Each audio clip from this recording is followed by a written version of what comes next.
ti bàjẹ́ nínú ọjà ọlọ́run kó tì wọ́n lẹ́yìn ó dẹ̀ mọ́ tì wọ́n lójú.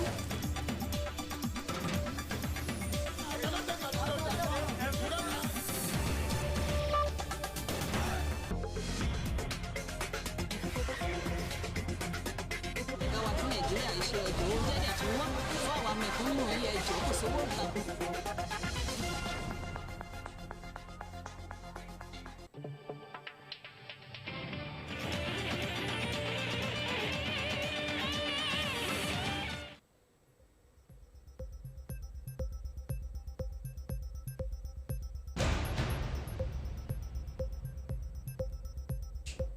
Good morning, this is your breakfast news from AYOGEN online television. I am Akajola Ratus Nesta. Here are the headlines. On our local news this morning, NDLEA arrests trafficker with 2.3 billion naira cocaine at Abuja Airport. 2023, heaven will fall even though the Northerners succeed Buhari. Joe Igbokwe replies Northern elders. In our political news this morning, 2023, Northern elders give conditions for Southerner to become next president. I remain a PDP member, ex-Kwara Governor Abdul Latif. Business news this morning, Buhari opens FIRS to tax digital transactions. On our sport news this morning, Carabao Cup. Arsenal, Chelsea, Man City discover fourth-round opponent. On our health news this morning, diabetes medication may prevent glaucoma, studies suggest. And on our foreign news this morning, Taliban request to address UN General Assembly. Entertainment news, Big Brother Naija Season 6. Housemate packs Nini's belongings as search fails. Full details coming up next. NDLEA arrests trafficker with 2.3 billion naira cocaine at Abuja Airport.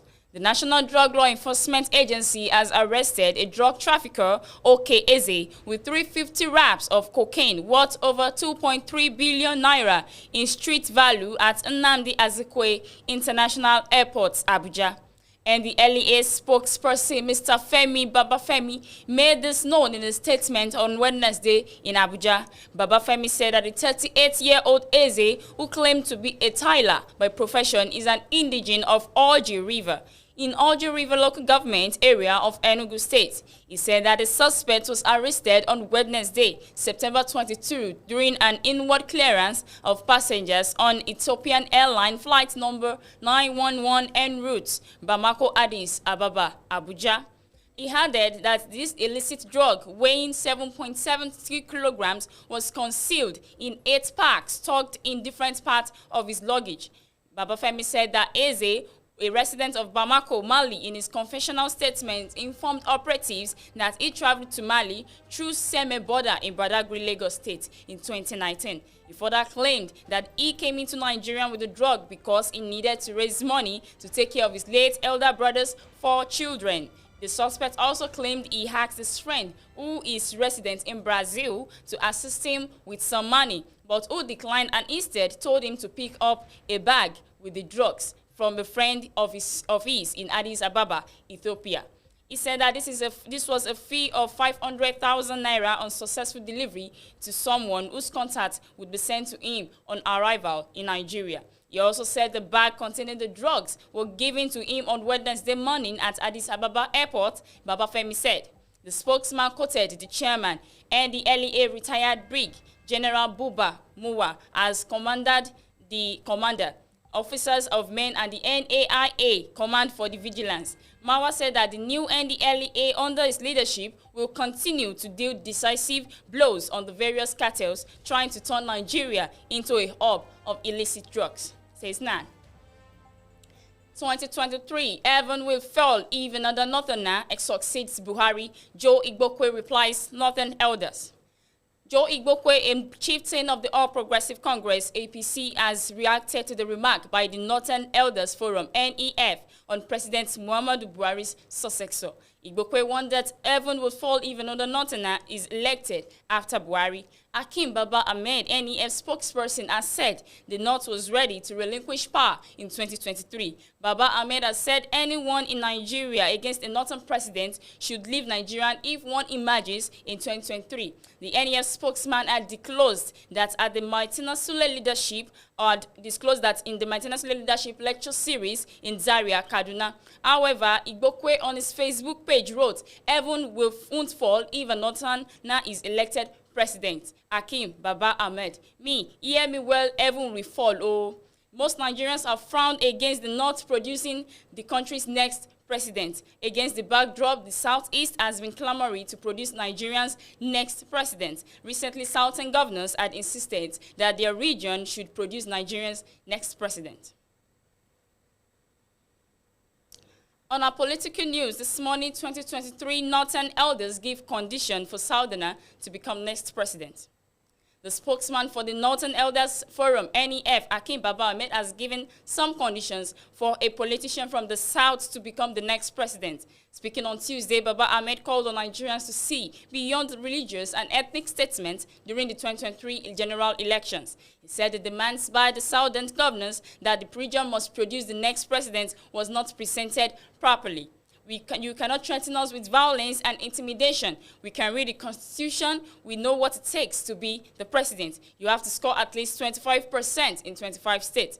There are no 24 states in the North, which means no Northerners can become president unless he gets support from the southern part of the country. By the same token, no Southerner can become president unless he gets support from the North. We understand this. We are not ignorant. We know that there will be time when someone from the South will become president, but it must be a president that will emerge through the political and electoral process. He must be a president that Southerners and Northerners both like and vote to make him or our president. He must be a Nigerian president, not an ethnic president, nor a regional president, not a religious president, Baba Ahmed said. I remain a PDP member, ex-Kwara Governor Abdul Fattah. Alhaji Abdul Fattah Ahmed, the immediate past governor of Kwara State, has declared that he is still an active member of the main opposition People's Democratic Party, PDP. Ahmed said this in a Facebook message. He, however, admitted that he belongs to political platforms such as the Abuja Roundtable Group and the Rescue Nigerian Project, RNP. The RNP is a forum made up of like-minded Nigerians, drawn from all political persuasions. The body seeks to focus on the conversation about Nigeria's future and reframe the leadership selection process in the country. The former PDP governor, who vacated office in 2019, was last week named a member of the PDP's National Convention Program Organization Committee. On our business news, Buhari orders FIRS to tax digital transactions. President Muhammadu Buhari has ordered the deployment of technology to tax all digital transactions carried out across the country. Secretary to the Government of the Federation SGF, Mr. Boss Mustafa, disclosed this at the 17th General Assembly and the 10th anniversary of the West African Tax Administration Forum, WATAF, in Abuja Tuesday. The Assembly is a high-level policy dialogue on taxation of the digital economy organized by the Federal Inland Revenue Services, FIRS. The SGF said the President gave the order to tax authority to ensure digital transactions were taxed digitally, and the goal of their efforts to achieve seamless digital collection and remittance of tax revenue accrued from the digital economy. He said the President had directed the deployment of technology to good effect in revenue collection and remittance as a matter of government policy. The SGF said this in supported by the amendment of the tax laws and empowering the tax authority to deploy technology in tax. Mustafa said our definition of what to collect, whether we call it income tax, digital service tax, or value-added tax, must address the issue of redefining who a taxable person or entity is, to accommodate the fact that digital transactions or sidetrack the ordinary and traditional understanding of jurisdiction. In his remark, the chairman of FIRS, Mr. Mohamed Nami, called for the collaborative efforts among African states to generate income from digital-oriented businesses. He said tax regulators and other industry stakeholders must therefore rise up to the challenge of being in a position to tap into the stream of opportunity that advancement in science and technology afford us. Science and technology is not only about rockets going to space, it is also about effective tax collection, and we must maximize it in every possible way we can. On our sport news, Carabao Cup, Arsenal, Chelsea, Man City discover fourth round opponents. The draw for the Carabao Cup fourth round was conducted on Wednesday night. Chelsea, who needed penalties to see off Aston Villa, will play Southampton next at Stamford Bridge. Arsenal have paired with Leeds, with White Stroke will take on Brentford. West Ham's reward for eliminating Manchester United is a tie against their Liverpool, will face Preston in the next round. Full fixture: Chelsea versus Southampton, Arsenal versus Leeds, Stoke versus Brentford, West Ham versus Man City, Leicester versus Brighton, Burnley versus Tottenham, QPR versus Sunderland, Preston versus Liverpool, rivals Manchester City. On our health news, diabetes medication may prevent glaucoma, studies suggest. A new study has suggested that some diabetes medication may also protect diabetic patients from glaucoma. The medications GLP-1 agonists, Trulicity and Rybelsus, have been found by American researchers to protect diabetic patients from glaucoma. The study, published in the British Journal of Ophthalmology and reported in the peer-reviewed journal ELCLAT, was conducted by researchers in the Searchy Eye Institute at the University of Pennsylvania's Perelman School of Medicine. The researchers looked at the retrospective data of 1,961 diabetic patients who were now users of the drugs and compared them to 4,371 unexposed control subjects. After an average of 150 days, they found that 10 patients in the medicated group were newly diagnosed with glaucoma compared to 58 patients in the control group. The findings suggest that GLP-1 receptor agonists may decrease a diabetic patient's risk of developing glaucoma by half, the site said. It also added that the findings are supported by a Penn Medicine study from 2020, which found the GLP-1R agonist reduced pneumoinflation and prevented retinal ganglion cell death in mice.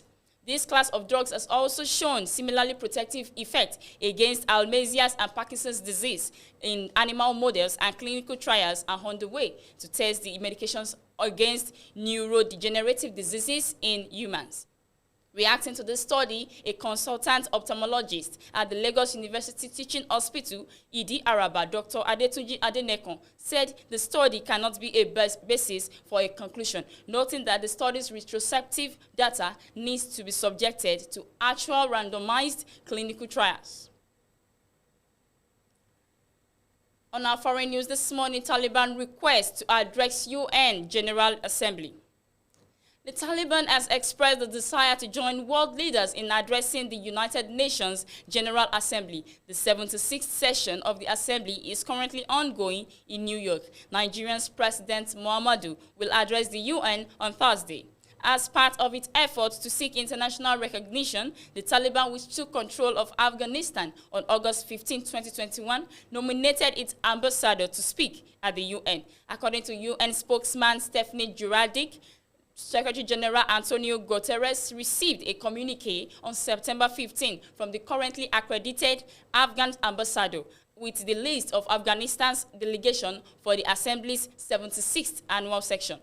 5 days later, Guterres received another communication with the letterhead Islamic Emirates of Afghanistan, Ministry of Foreign Affairs, signed by Amir Khan Muttaqi as Minister of Foreign Affairs, requesting participation in the UN gathering of world leaders. In this new bulletin, the Taliban claimed that as the last represented Afghanistan when former President Ashraf Ghani, who fled on August 15, 2021, was in power. In light of this development, the Taliban said that they are nominating Muhammad Suhaili Shaheen as the new permanent UN representative. However, it is not yet known of the UN Credentials Committee which legitimates the request. An official from the panel told the Associated Press on the strict condition of anonymity that the UN committee will take some time to deliberate, suggesting the Taliban's envoy will not be able to speak at the General Assembly at this session, at least during the high-level Leaders' Week. Senior officials of the U.S. State Department said that they were aware of the Taliban's request, but could not predict how the panel might rule. The committee's members are the United States, Russia, China, Bahama, Bhutan, Chile, Namibia, Sierra Leone, and Sweden. On entertainment news this morning, still on the reason of Big Brother Naija Season 6, housemates packs Nini's belongings as search fails.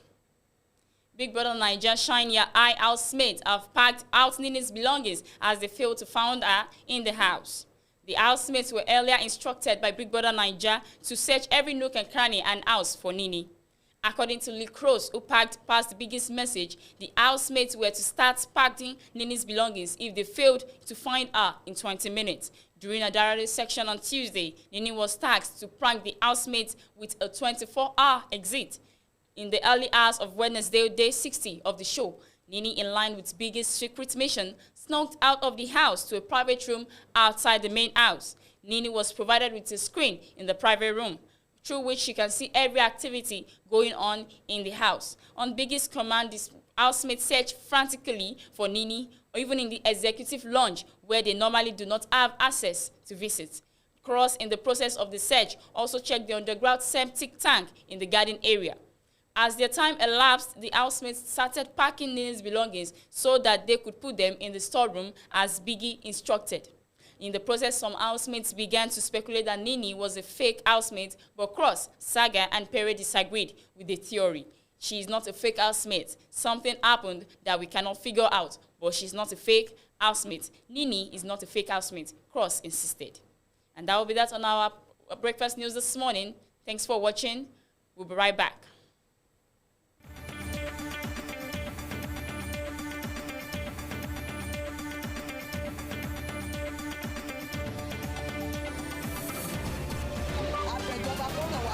Nǹkan ti bàjẹ́ nínú ọjà ọlọ́run kó tì wọ́n lẹ́yìn ó dẹ̀ mọ́ tì wọ́n lójú.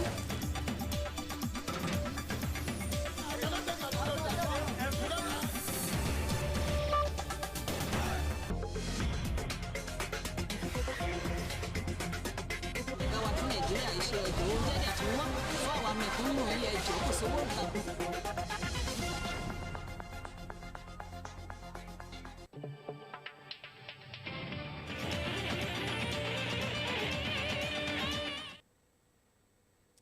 Welcome back.